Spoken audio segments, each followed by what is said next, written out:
नमस्कार। अभिमन्यु कहते हैं कि अभिमन्यु अपने उम्र का केवल 16 साल ही जी पाया।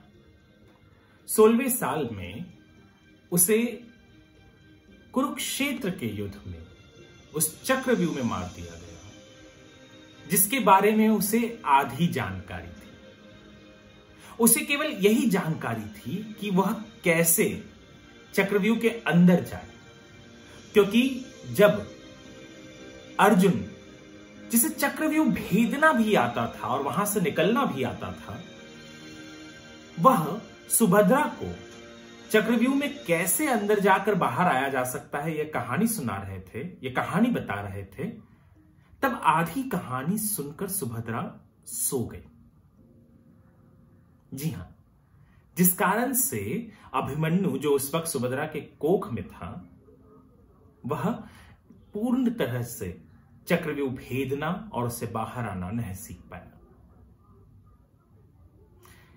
अभिमन्यु चक्रव्यूह के बारे में आधी जानकारी जानता था, परंतु वो फिर भी साहस करके उस चक्रव्यूह में चला गया।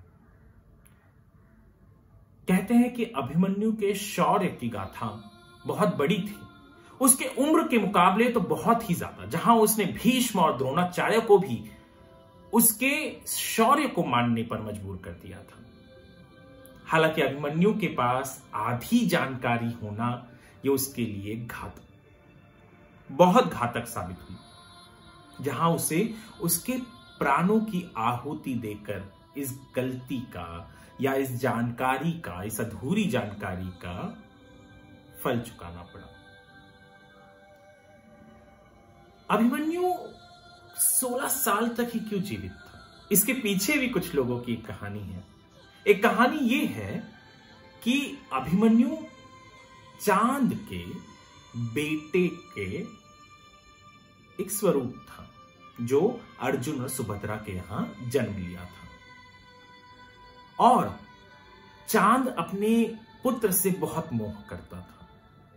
चांद ने यह कहा कि ठीक है, यदि अभिमन्यु को आपको पृथ्वी लोक पर ले जाना है तो ले जाइए, परंतु वह वहां केवल 16 वर्षों के लिए रहेगा। चांद के बेटे का नाम था वर्च। यहां पर जब वो अभिमन्यु बनकर आया, तब चांद की जिद थी कि सिर्फ और सिर्फ 16 वर्षों के लिए वो अपने पुत्र से दूर रहेगा। और इस कारण कहते हैं कि 16 वर्षों में ही अभिमन्यु की मृत्यु हुई और वो पुनः दोबारा चांद के पास चला गया।